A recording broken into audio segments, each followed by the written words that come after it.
नमस्कार दोस्तों, आज के इस वीडियो को शुरू करते हैं और इस श्रृंखला का नेक्स्ट पार्ट देखेंगे।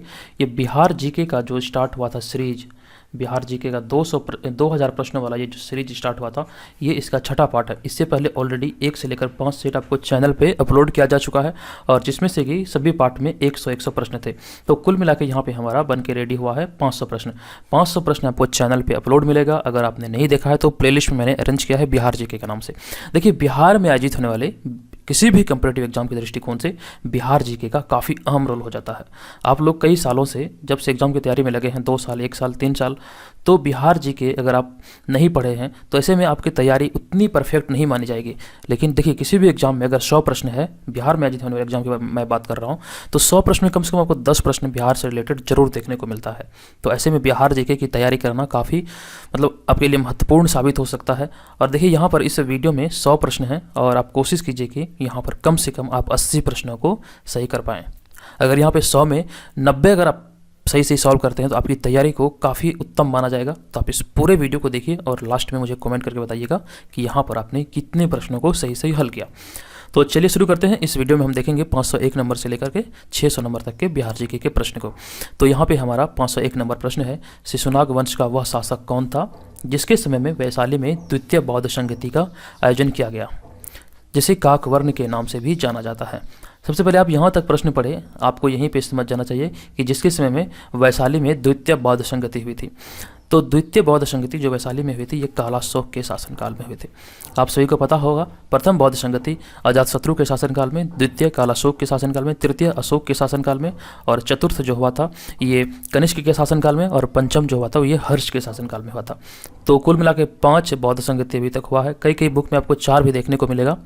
तो यहाँ पर इस प्रश्न का जो आंसर होगा ये हो जाएगा ऑप्शन नंबर बी, यानी कि कालाशोक के शासनकाल में, मतलब कि ये द्वितीय बौद्ध संगति हुआ था और इसे काकवर्ण के भी नाम से जाना जाता है। उसके बाद हम चलते हैं नेक्स्ट प्रश्न पे। नेक्स्ट प्रश्न है, 323 ईसा पूर्व में सिकंदर मह की मृत्यु हुई थी। कहाँ हुई थी? सिकंदर की मृत्यु 323 ईसा पूर्व में कहाँ हुई थी? तो 502 नंबर प्रश्न का राइट आंसर होगा बेबीलोन में इसकी मृत्यु हुई थी। सिकंदर जब वापस यूनान लौट रहे थे तो इसी क्रम में बेबीलोन में इसकी मृत्यु हो गई थी। तो राइट आंसर इस प्रश्न का होगा ऑप्शन नंबर बी। अब उसके बाद अगला प्रश्न है 503 नंबर प्रश्न, सिकंदर महान एवं पोरस की सेनाओं ने निम्न में से किस नदी के आमने सामने वाले तटों पर पड़ाव डाला था? सिकंदर महान एवं पोरस की सेनाओं ने निम्न में से किस नदी के आमने सामने वाले तटों पर अपना पड़ाव डाला था? इस प्रश्न का राइट आंसर होगा झेलम। झेलम नदी के किनारे ये दोनों का युद्ध हुआ था। तो राइट आंसर है ऑप्शन नंबर बी, यानी कि झेलम। उसके बाद अगला प्रश्न है 504 नंबर प्रश्न, किस प्रकार का मृदभांड भारत में द्वितीय नगरीकरण का प्रमाण माना जाता है? किस प्रकार का मृदभांड भारत में द्वितीय नगरीकरण का प्रमाण माना जाता है? इस प्रश्न का राइट आंसर होगा उत्तरी काले पॉलिशकृत बर्तन, यानी कि ऑप्शन नंबर सी यहाँ पर राइट आंसर हो जाएगा। उसके बाद हम यहाँ बढ़ते हैं नेक्स्ट प्रश्न पे। 506 नंबर प्रश्न होगा, पाली ग्रंथों में गांव के मुखिया को क्या कहा जाता था? पाली ग्रंथों में गांव के मुखिया को क्या कह के संबोधित किया जाता था? इस प्रश्न का राइट आंसर होगा भोजक या फिर ग्राम भोजक, यानी कि ऑप्शन नंबर बी यहाँ इस प्रश्न का राइट आंसर है। उसके बाद अगला प्रश्न है, उज्जैन का प्राचीन नाम क्या था? उज्जैन का प्राचीन नाम क्या था? तो इस प्रश्न का right answer option number A, यानी कि अवंतिका। उज्जैन का प्राचीन नाम था अवंतिका। अब उसके बाद हम बढ़ते हैं आगे और यहाँ पे मैं आपको बता दूं कि इस चैनल के माध्यम से अगर आप घर बैठे बीपीएससी एग्जाम की तैयारी में लगे हैं तो उसके लिए यहाँ पे थोड़ी सी जानकारी यहाँ पर मैं आपको देना चाहूँगा कि देखिए, यहाँ पे लिखा है कि अगर आप भी घर बैठे बीपीएससी, बीएसएससी, बिहार दरोगा या फिर बिहार में आयोजित होने वाले किसी भी एग्जाम की तैयारी में लगे हैं तो आप भी हमारे द्वारा जारी पीडीएफ का लाभ उठा सकते हैं। देखिए, ये सभी पीडीएफ यहाँ पे आपको वर्तमान समय में मिलेगा। बिहार जीके का वॉल्यूम 1 जो है इसमें 1000 प्रश्न है, वॉल्यूम 2 में भी 1000 प्रश्न है। हालांकि ये वॉल्यूम 2 जो है ये 1 लाइनर है, ये ध्यान रखिएगा। और उसके बाद 66वीं बीपीएससी प्री के लिए फुल लेंथ मॉक टेस्ट यहाँ पे जारी किया गया है। तो इसका जो मतलब कि 13 सेट अभी तक कंप्लीट हो चुका है। तो इसके बारे में मैंने आपको कई बार बताया है। इस वीडियो के डिस्क्रिप्शन में एक मतलब कि इसके बारे में तमाम जानकारी है, आप वहाँ पर जाकर पढ़ सकते हैं। लेकिन ये जो पीडीएफ है, अगर आप मतलब 10 फुल लेंथ मॉक टेस्ट एक साथ लेना चाहते हैं तो मतलब इसे भी परचेज कर सकते हैं। और इसके बाद करंट अफेयर्स जो कि जनवरी 2020 से सितंबर 2020 तक का भी आपको यहाँ पे मिल जाएगा। सभी का लिंक इस वीडियो के डिस्क्रिप्शन में है, आप वहाँ पर जाकर चेक कीजिए और अगर आप इसे खरीदना चाहें तो खरीद सकते हैं। चलिए, और यहाँ पे मेरा व्हाट्सअप नंबर दिया गया है, आप मुझे कुछ भी पर्सनली यहाँ पे पूछ सकते हैं। चलिए शुरू करते हैं और आगे बढ़ते हैं। तो यहाँ पर 508 नंबर प्रश्न होगा, नंद वंश का संस्थापक कौन था? तो नंद वंश का जो संस्थापक था ये महापद्म नंद थे। ऑप्शन नंबर ए इस प्रश्न का राइट आंसर होगा, महापद्म नंद। उसके बाद अगला प्रश्न है 509 नंबर प्रश्न, ग्रीक या यूनानी लेखकों के द्वारा किसे अग्नमीज या फिर जंद्रमीज कहा गया है? अग्नमीज या फिर जंद्रमीज कहा गया है किसको? तो 509 नंबर प्रश्न का राइट आंसर होगा घनानंद। सिकंदर का जो आक्रमण हुआ था ये घनानंद के काल में हुआ था, यानी कि घनानंद जो था ये सिकंदर का समकालीन था। ये भी प्रश्न कई बार रिपीट हुआ है, तो इसे ध्यान रखिएगा। अब उसके बाद अगला प्रश्न है, प्राचीन भारत में पहला विदेशी आक्रमण किनके द्वारा किया गया? प्राचीन भारत में पहला विदेशी आक्रमण किनके द्वारा किया गया था? इस प्रश्न का राइट आंसर होगा ईरानियों के द्वारा, यानी कि ऑप्शन नंबर ए ईरानियों के द्वारा प्राचीन भारत में पहला विदेशी आक्रमण किया गया था। अब उसके बाद अगला प्रश्न है, प्राचीन भारत में दूसरा विदेशी आक्रमण एवं पहला यूरोपीय आक्रमण किसके द्वारा किया गया? देखिए ध्यानपूर्वक पढ़िएगा। प्राचीन भारत में, अगर मैंने यहाँ पे पिछले प्रश्न में जो 510 नंबर प्रश्न था कि प्राचीन भारत में पहला विदेशी आक्रमण किनके द्वारा किया गया था, तो राइट आंसर था ईरानियों के द्वारा। लेकिन अब प्रश्न है दूसरा विदेशी आक्रमण, प्राचीन भारत में दूसरा विदेशी आक्रमण तथा पहला यूरोपीय आक्रमण किसके द्वारा किया गया? इस प्रश्न का राइट आंसर होगा यूनानियों के द्वारा। आई होप कि आप समझ पाएँ। तो ये जो था यूनानियों के द्वारा किया गया था। अब उसके बाद अगला प्रश्न है 512 नंबर प्रश्न, ईरान के हखमनी वंश के किस शासक ने भारतीय भूभाग को जीतने के बाद उसे पारस साम्राज्य का 20वां प्रांत बनाया? तो 512 नंबर प्रश्न, इस प्रश्न का राइट आंसर हो जाएगा हमारा डेरियस। ये हो जाएगा डेरियस दारियाह बाहु वन, यानी कि ऑप्शन नंबर बी यहाँ पे करेक्ट आंसर होगा, डेरियस दारियाह बाहु वन। इन्होंने भारतीय भूभाग को जीतने के बाद पारस साम्राज्य का 20वां प्रांत इसे बनाया था। तो राइट आंसर होगा हमारा ऑप्शन नंबर बी। अब इसके बाद अगला प्रश्न है, चलिए उसके बाद हम आगे बढ़ते हैं और अगला प्रश्न है 513 नंबर प्रश्न, हाइडेस्पस या वितास्ता। हाइडेस्पिस इसे कहा जाता है, हाइडेस्पिस या वितास्ता का युद्ध 326 ईसा पूर्व में किन किन शासकों के बीच हुआ था? इस प्रश्न का राइट आंसर होगा सिकंदर और पोरस के मध्य हुआ था। आप इसे ध्यान रखिएगा। बिहार जीके में इस तरह के प्रश्न कई बार रिपीट हुए हैं, विभिन्न प्रतियोगी परीक्षाओं में पूछे गए हैं, तो ये सभी प्रश्नों को आप बिल्कुल भी इग्नोर ना कीजिए। जो प्रश्न आप जानते हैं वो आपके लिए इजी है, जो नहीं जानते वो आपके लिए कठिन है। तो कोई भी प्रश्न को आप इजी मत समझें, सभी को यहाँ पे सॉल्व करें और अपना आंसर को काउंट जरूर कीजिएगा। अगला प्रश्न है, सिकंदर ने भारत पर कब आक्रमण किया था? तो सिकंदर ने भारत पर आक्रमण किया था 326 ईसा पूर्व में, यानी कि हमारा राइट आंसर होगा ऑप्शन नंबर सी 326 ईसा पूर्व में। मगध की प्रथम राजधानी कौन सी थी? मगध की प्रथम राजधानी कौन सी थी? इस प्रश्न का राइट आंसर होगा ग्रीव्रज या फिर राजगृह, यानी ऑप्शन नंबर सी यहाँ पर राइट आंसर है। अगला प्रश्न है, किस शासक द्वारा सर्वप्रथम पाटलिपुत्र का राजधानी के रूप में चयन किया गया? तो 516 नंबर प्रश्न का राइट आंसर हो जाएगा, किस शासक द्वारा सर्वप्रथम पाटलिपुत्र का राजधानी के रूप में चयन किया गया था? तो उदयन के द्वारा किया गया था। राइट आंसर होगा ऑप्शन नंबर सी, उदयन के द्वारा किया गया था। और पाटलिपुत्र में सैनिक छावनी का निर्माण जो किया गया था ये अजातशत्रु के द्वारा किया गया था। दोनों में आप कंफ्यूज मत होइएगा। तो दोस्तों यहाँ पर इस वीडियो में तो 100 प्रश्न है, लेकिन ऐसे में अगर आप पूरा का पूरा 2000 प्रश्नों वाला PDF परचेज करना चाहते हैं तो इसका लिंक जो है इस वीडियो के डिस्क्रिप्शन में है। बिहार का मतलब बिहार में आयोजित होने वाले BPSC और बिहार SI का एग्जाम नज़दीक है, ऐसे में समय कम है, वीडियो आने में हो सकता है कि समय लगे, लेकिन अगर आप इसे परचेज करना चाहते हैं तो परचेज करके अपनी तैयारी को आगे बढ़ा सकते हैं। तो इस वीडियो के डिस्क्रिप्शन में लिंक है, आप वहाँ से खरीद सकते हैं। और साथ ही एक व्हाट्सअप नंबर भी होगा, आप चाहें तो वहाँ भी मुझसे कुछ पूछ सकते हैं इसके बारे में। तो चलिए आप उसे ध्यान रखिएगा। अगला प्रश्न है 517 नंबर प्रश्न, 16 महाजनपदों की सूची उपलब्ध है, कहाँ उपलब्ध है? 517 नंबर प्रश्न का राइट आंसर होगा अंगुत्तर निकाय में। अंगुत्तर निकाय जो है ये बौद्ध धर्म ग्रंथ है। अंगुत्तर निकाय 16 महाजनपदों की सूची सबसे पहले बौद्ध ग्रंथ जो है अंगुत्तर निकाय और जैन धर्म भगवती सूत्र से प्राप्त होता है। प्राचीन भारत में 16 महाजनपद थे, जिसमें से कि बिहार के क्षेत्र में 3 महाजनपद थे, ये भी इसमें लिखा गया था। अगला प्रश्न है, निम्न में से मगध का कौन सा राजा सिकंदर का समकालीन था? तो ये प्रश्न मैंने आपको कुछ देर पहले बताया कि सिकंदर का जो समकालीन थे ये थे घनानंद। अब इसके बाद हम बढ़ते हैं नेक्स्ट प्रश्न पे। 519 नंबर प्रश्न है कि प्रथम मगध साम्राज्य का उत्कर्ष किस सदी में हुआ था? प्रथम मगध साम्राज्य का उत्कर्ष किस सदी में हुआ था? ये 6ठी शताब्दी ईसा पूर्व, यानी कि ऑप्शन नंबर बी 519 का ऑप्शन नंबर बी यहाँ पे राइट आंसर होगा। 6ठी शताब्दी ईसा पूर्व में मगध साम्राज्य का उत्कर्ष हुआ था। अब उसके बाद नेक्स्ट प्रश्न है 520 नंबर प्रश्न, अभिलेखीय साक्ष्य से प्रकट होता है कि नंद राजा के आदेश से एक नहर खोदी गई थी। नंद राजा के आदेश से एक नहर खोदी गई थी, कहाँ पर? यह अभिलेखीय साक्ष्य से प्रकट होता है। तो इसका जो राइट आंसर होगा ये होगा कलिंग में, यानी कि ऑप्शन नंबर सी। अभिलेखीय साक्ष्य से यह प्रकट होता है कि नंद राजा के आदेश से ही कलिंग में एक नहर का निर्माण किया गया था। देखिए, कलिंग युद्ध जो हुआ था ये 261 ईसा पूर्व में हुआ था, और इसी युद्ध के बाद अशोक ने युद्ध की नीति को छोड़कर धम्म की नीति को अपनाया था, ये भी बात ध्यान रखिएगा। अब उसके बाद 521 नंबर प्रश्न है कि पहला ईरानी शासक जिसने भारत के कुछ भाग को अपने अधीन किया था। पहला ईरानी शासक कौन थे जिसने कि भारत के कुछ भाग को अपने अधीन किया था? 521 नंबर प्रश्न का राइट आंसर होगा डेरियस, यानी कि ऑप्शन नंबर सी यहाँ पर करेक्ट आंसर है, डेरियस। अब उसके बाद अगला प्रश्न है कि मगध का राजा अजातशत्रु का सदैव किस गणराज्य के साथ युद्ध रहा था? तो 522 नंबर प्रश्न, किसके साथ हमेशा युद्ध रहा? तो वज्जीश्रंग, जो कि वैशाली, यानी कि ऑप्शन नंबर ए यहाँ पर इस प्रश्न का राइट आंसर होगा। इसी पे आक्रमण करने के लिए अजातशत्रु ने पाटलिपुत्र में एक सैनिक छावनी का निर्माण किया था गंगा के किनारे, तो ये भी बात आप ध्यान रखिएगा। अब उसके बाद अगला प्रश्न है 523 नंबर प्रश्न, वज्जी संघ के विरुद्ध मगध राज्य के किस शासक ने प्रथम बार रथमुसल तथा महाशिलाकंटक नामक गुप्त हथियार का प्रयोग किया था? ये मोस्ट इंपॉर्टेंट प्रश्न है, इस प्रश्न का राइट आंसर होगा अजातशत्रु, यानी कि ऑप्शन नंबर ए यहाँ पर राइट आंसर हो जाएगा। अगला प्रश्न है नंदवंश का अंतिम सम्राट कौन था? तो नंदवंश का अंतिम सम्राट जो था, अगर हम इस प्रश्न का राइट आंसर की बात करें तो ये हो जाएगा घनानंद, यानी कि अंतिम शासक घनानंद, ऑप्शन नंबर बी यहाँ पर इस प्रश्न का राइट आंसर हो जाएगा। अब उसके बाद अगला प्रश्न है 525 नंबर प्रश्न कि भारत में सिक्कों या मुद्राओं का प्रचलन कब हुआ था? भारत में सिक्कों और मुद्राओं का प्रचलन कब हुआ था?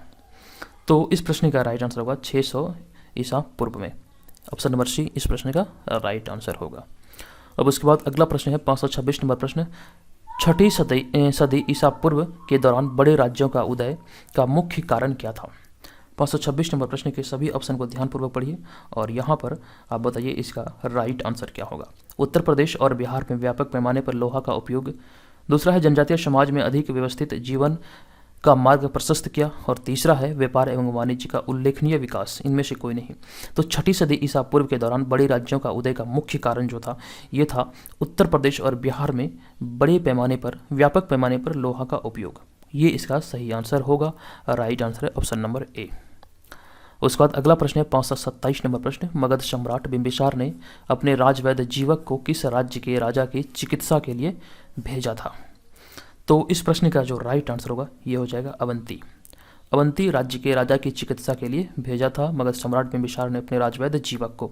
और आपको बता दूं कि इसे चंद्रप्रदोत यहाँ के राजा थे अवंती का, और इसको पीलिया हो गया था, जॉन्डिस हो गया था, और इसी के उपचार के लिए ये राजवैद्य जीवक को मगध सम्राट बिंबिसार ने भेजा था। ऑप्शन नंबर सी यहाँ पर इस प्रश्न का राइट आंसर होगा। अब उसके बाद अगला प्रश्न है 528 नंबर प्रश्न, किस शासक ने अवंती को जीतकर मगध का हिस्सा बना लिया था? तो 528 नंबर प्रश्न का राइट आंसर होगा शिशुनाग। ऑप्शन नंबर सी यहाँ पर इस प्रश्न का राइट आंसर होगा। नेक्स्ट प्रश्न है किस मगध सम्राट ने अंग का विलय अपने राज्य में कर लिया था? किस मगध सम्राट ने अंग का विलय अपने राज्य में किया था? 529 नंबर प्रश्न का राइट आंसर होगा बिंबिसार, यानी कि ऑप्शन नंबर ए यहाँ पर इसका राइट आंसर है। नेक्स्ट प्रश्न है 530 नंबर प्रश्न, शिशुनाग ने किस राज्य का विलय मगध साम्राज्य में नहीं किया? निम्न में से किस राज्य का विलय मगध साम्राज्य में नहीं किया था? तो 530 का जो राइट आंसर होगा ये हो जाएगा यहाँ पे हमारा काशी, यानी कि ऑप्शन नंबर डी, काशी को इन्होंने मगध साम्राज्य में नहीं मिलाया था शिशुनाग ने। उसके बाद अगला प्रश्न है 531 नंबर प्रश्न, यहाँ पे कसी लिखा गया बल्कि यहाँ पे काशी होगा। काशी और लिच्छवी का विलय मगध साम्राज्य में किसने किया था? तो काशी और लिच्छवी का विलय जो मगध साम्राज्य में करने का श्रेय दिया जाता है ये अजातशत्रु को दिया जाता है। राइट आंसर होगा ऑप्शन नंबर बी, अजातशत्रु। उसके बाद 532 नंबर प्रश्न है मगध साम्राज्य के बारे में क्या सही नहीं है? तो मतलब कि यहाँ पे हमें सही सभी ऑप्शन को यहाँ पे पढ़ना है। प्रश्न है मगध साम्राज्य के बारे में क्या सही नहीं है? तो एक एक करके हम सभी को देखते हैं। पहला है पुराणों एवं महाकाव्यों के अनुसार इसकी स्थापना बृहद्रथ ने की। नेक्स्ट है महापद्म नंद ने इसे सर्वाधिक विस्तार प्रदान किया। और अगला है गिरिव्रज, राजगीर, पाटलिपुत्र एवं वैशाली क्रमशः इसकी 4 राजधानियां बनी, इनमें से कोई नहीं। तो यहाँ पर इस प्रश्न का जो राइट आंसर होगा ये हो जाएगा इनमें से कोई नहीं। यहाँ पे प्रश्न पूछा गया था क्या सही नहीं है, बल्कि यहाँ पर तीनों सही है। ये जो ऑप्शन ए बी सी में है तीनों सही है, इसलिए हमारा राइट आंसर होगा ऑप्शन नंबर डी, इनमें से कोई नहीं। कोई नहीं है मतलब यहाँ पे ऑप्शन नंबर डी यहाँ पे सही हो जाएगा, बल्कि यहाँ पे सभी सही है। अब उसके बाद हम बढ़ते हैं नेक्स्ट प्रश्न पे। 533 नंबर प्रश्न है, सिकंदर के आक्रमण के समय उत्तर भारत में निम्नलिखित राजवंशों में किसका शासन था? तो 533 नंबर प्रश्न का राइट आंसर होगा नंद वंश का। मैंने आपको बताया था कि नंद वंश का अंतिम शासक था घनानंद, और घनानंद जो थे ये सिकंदर का समकालीन था। तो राइट आंसर होगा ऑप्शन नंबर ए नंद। उसके बाद नेक्स्ट प्रश्न है 534 नंबर प्रश्न, निम्न में से कौन सा एक ईसा पूर्व 6ठी सदी में प्रारंभ में भारत का सर्वाधिक शक्तिशाली नगर राज्य था? तो भारत का सबसे शक्तिशाली नगर राज्य 6ठी शताब्दी ईसा पूर्व में कौन था? 534 नंबर प्रश्न का राइट आंसर होगा मगध, ऑप्शन नंबर डी इसका करेक्ट आंसर है।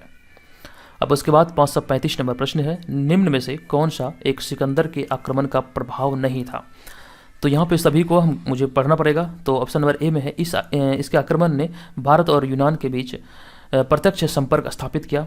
नेक्स्ट है इस आक्रमण ने पश्चिमोत्तर भारत में यूनानियों की स्थापना का मार्ग प्रशस्त किया। नेक्स्ट है सिकंदर अनेक उपनिवेशों की स्थापना के लिए उत्तरदायी था। और अगला है उसने भारत को यूनान की रियासत बनाया। तो 535 नंबर प्रश्न का जो राइट आंसर होगा ये हो जाएगा। यहाँ पे आपसे प्रश्न पूछा जा रहा है, क्या पूछा जा रहा है कि सिकंदर के आक्रमण का प्रभाव निम्न में से कौन सा नहीं है? तो निम्न में से जो प्रभाव नहीं है ये हो जाएगा हमारा ऑप्शन नंबर डी, उसने भारत को यूनान का रियासत बनाया। ये यहाँ पर गलत हो जाएगा, यानी कि इसका प्रभाव नहीं था। ऑप्शन नंबर डी इस प्रश्न का राइट आंसर हो जाएगा। आप देख सकते हैं कि ये सब प्रश्न आपके लिए कितने महत्वपूर्ण सिद्ध हो सकते हैं। अगला प्रश्न है, निम्न में से किस राज्य में गणतंत्रात्मक शासन व्यवस्था नहीं थी? निम्नलिखित में से किस राज्य में गणतंत्रात्मक शासन व्यवस्था नहीं थी? तो 536 नंबर प्रश्न का राइट आंसर होगा ऑप्शन नंबर डी, यानी कि मगध में गणतंत्रात्मक शासन व्यवस्था नहीं थी। उसके बाद अगला प्रश्न है, निम्न में से किसे सैन्य या फिर यानी कि नियमित और सतही सेना रखने वाला, नियमित सेना रखने वाले को सैन्य कहा जाता था? तो निम्न में से किसे सैन्य कहा जाता था? 537 नंबर प्रश्न, इस प्रश्न का राइट आंसर होगा बिंबिसार को सैन्य कहा गया है। अब उसके बाद नेक्स्ट प्रश्न है 538 नंबर प्रश्न, निम्न में से किसे उग्रसेन कहा जाता था? यानी कि भयानक सेना का स्वामी। उग्रसेन यानी कि भयानक सेना का स्वामी निम्न में से किसे कहा जाता था?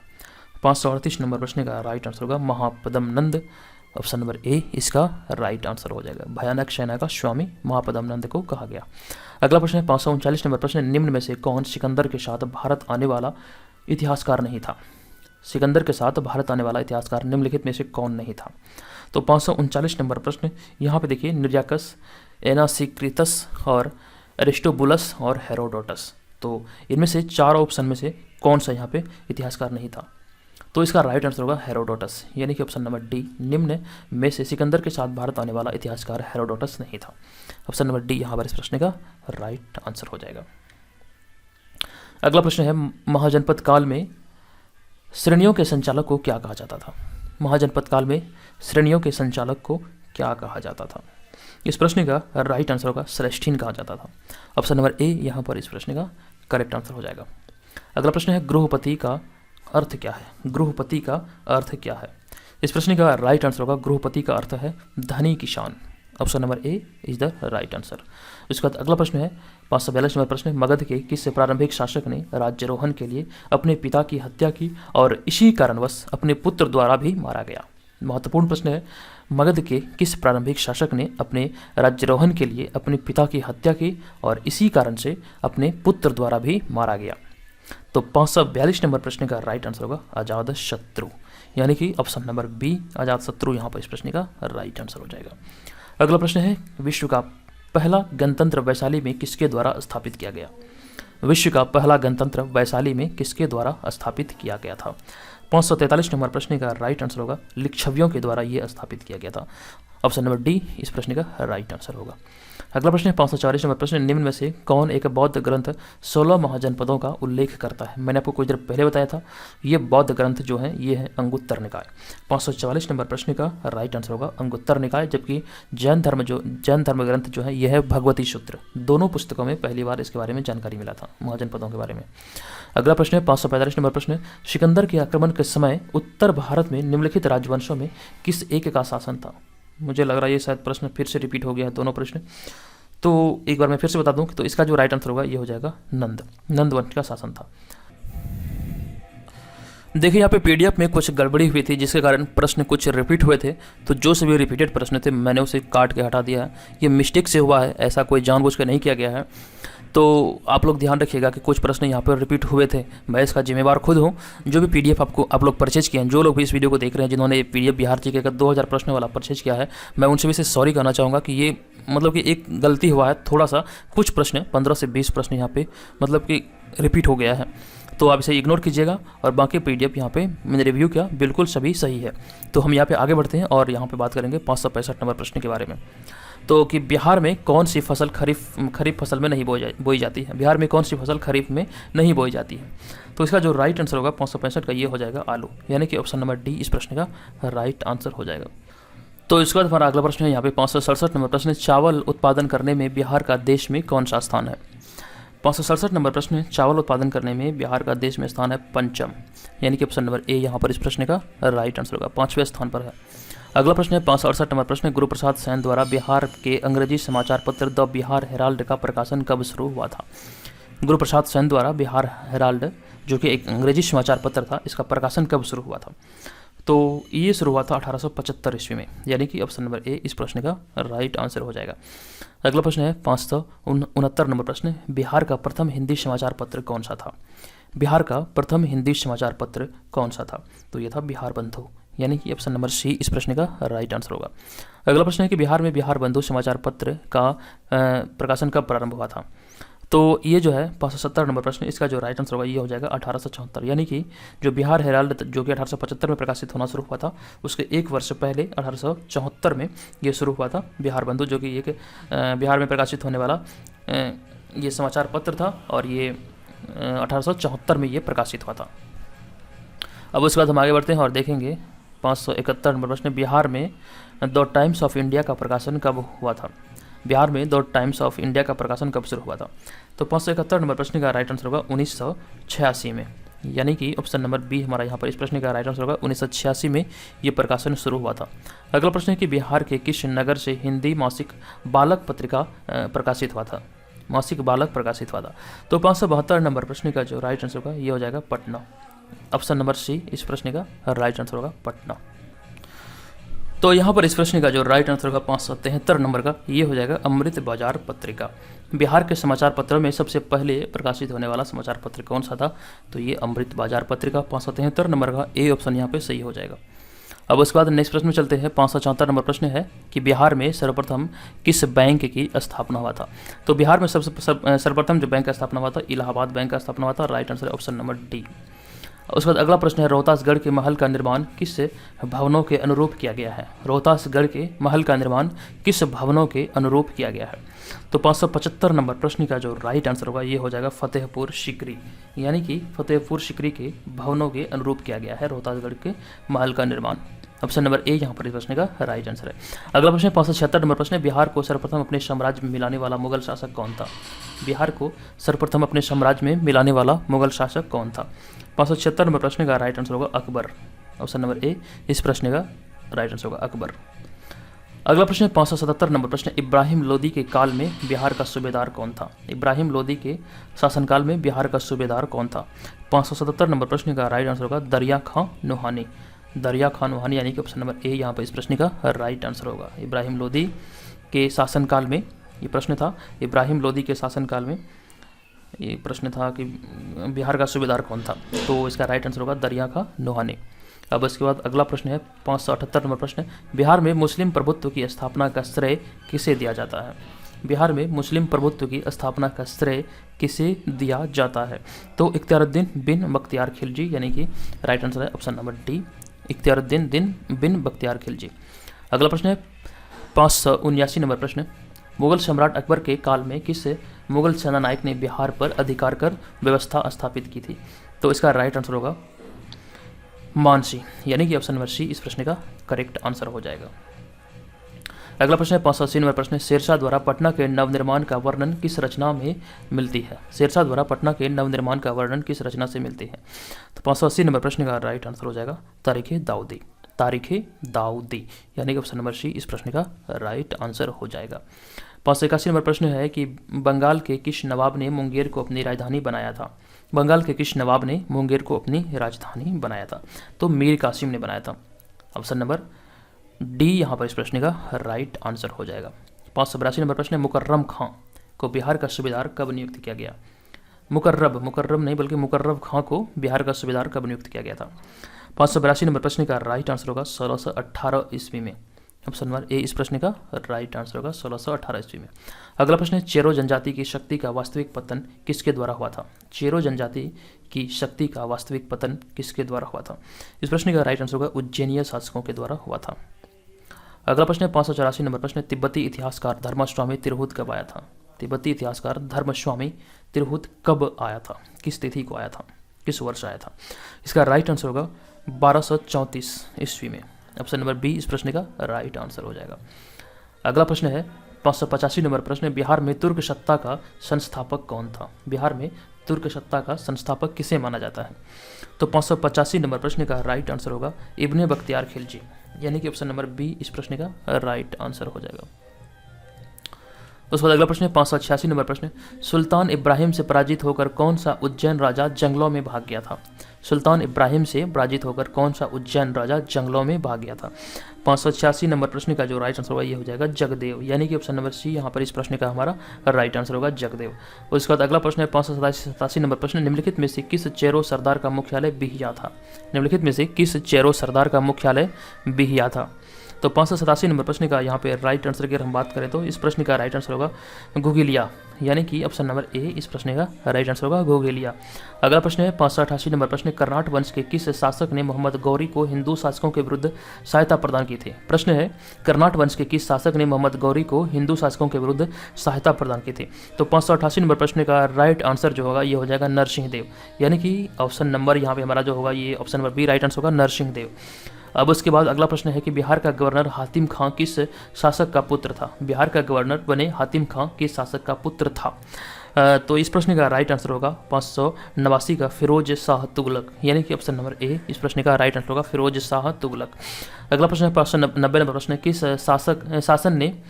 शासक ने मलिक अलाउद्दीन जानी को बिहार में दिल्ली के प्रथम प्रतिनिधि के रूप में नियुक्त किया था? यहाँ पे शासक होगा किस शासक ने मलिक अलाउद्दीन जानी को बिहार में दिल्ली के प्रथम प्रतिनिधि के रूप में नियुक्त किया था? तो 590 नंबर प्रश्न का राइट आंसर होगा इल्तुतमिश इसका करेक्ट आंसर है। ऑप्शन नंबर सी यहाँ पर इस प्रश्न का राइट आंसर हो जाएगा। अब उसके बाद हम बढ़ते हैं नेक्स्ट प्रश्न पे। अगला प्रश्न है 591 नंबर प्रश्न, किस वर्ष तुगलक सुल्तान नासिरुद्दीन महमूद ने बिहार का शासन ख्वाजा जहां को सौंप दिया था? किस वर्ष तुगलक सुल्तान नासिरुद्दीन महमूद ने बिहार का शासन ख्वाजा जहां को सौंप दिया था? इस प्रश्न का हम राइट के आंसर की अगर बात करें 591 का तो ये हो जाएगा 1394 ईस्वी में। इसका right answer option number B 1394 ईस्वी में। अब इसके बाद हम बढ़ते हैं नेक्स्ट प्रश्न पे। नेक्स्ट प्रश्न है 592 नंबर प्रश्न, बल्लाल सेन का कौन सा अभिलेख पूर्वी बिहार में सैनों के प्रसार का साक्ष्य है? सैनों के प्रसार का साक्ष्य है। इस प्रश्न का राइट आंसर जो होगा ये हो जाएगा सनोखर अभिलेख, यानी कि ऑप्शन नंबर ए सनोखर अभिलेख इसका राइट आंसर हो जाएगा। अगला प्रश्न है 593 नंबर प्रश्न, 1556-57 में मुगल शासक अकबर ने किसकी विद्वता के पुरस्कार में उसे मिथिला का राज्य दे दिया था? इस प्रश्न का राइट आंसर जो होगा 593 का ये हो जाएगा महेश ठाकुर। आप लोग बताइए कि महेश ठाकुर का एक और अन्य नाम क्या था?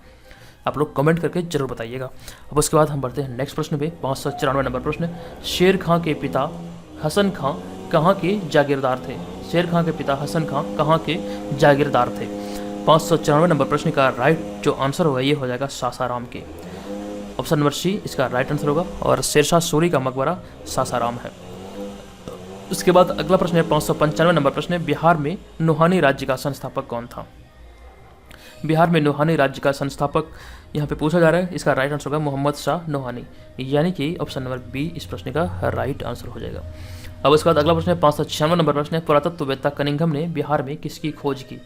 पुरातत्ववेत्ता कनिंघम ने बिहार में किसकी खोज की? तो देखिए यहाँ पर इसका राइट आंसर होगा उपयुक्त सभी, यानी कि केसरिया स्तूप का भी खोज किया, लोरिया अरिराज का अशोक स्तंभ और बसाड़ के अवशेषों के आधार पर वैशाली के प्राचीन स्थलों का खोज पुरातत्ववेत्ता कनिंघम के द्वारा किया गया था। इस प्रकार जो राइट आंसर होगा ये हो जाएगा उपयुक्त सभी।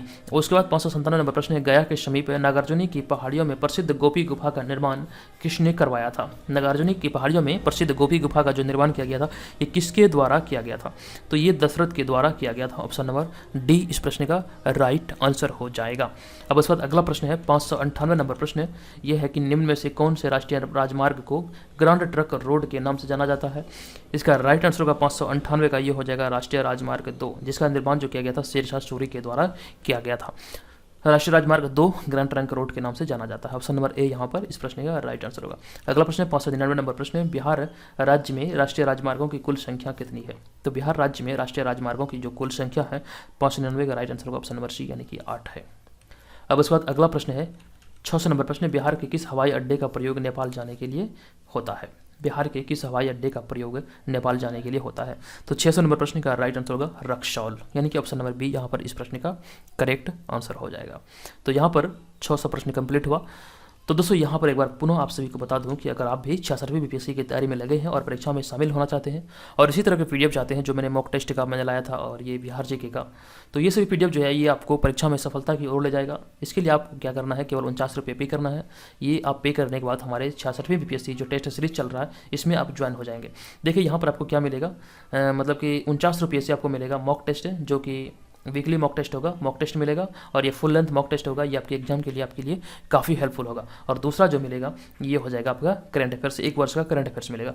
तमाम जानकारियाँ आपको इस व्हाट्सअप नंबर यहाँ जो मैंने आपको एरो किया है इस व्हाट्सअप नंबर पे आप मैसेज कीजिए, तमाम जानकारी आपको आपके व्हाट्सअप पे तुरंत भेजी जाएगी।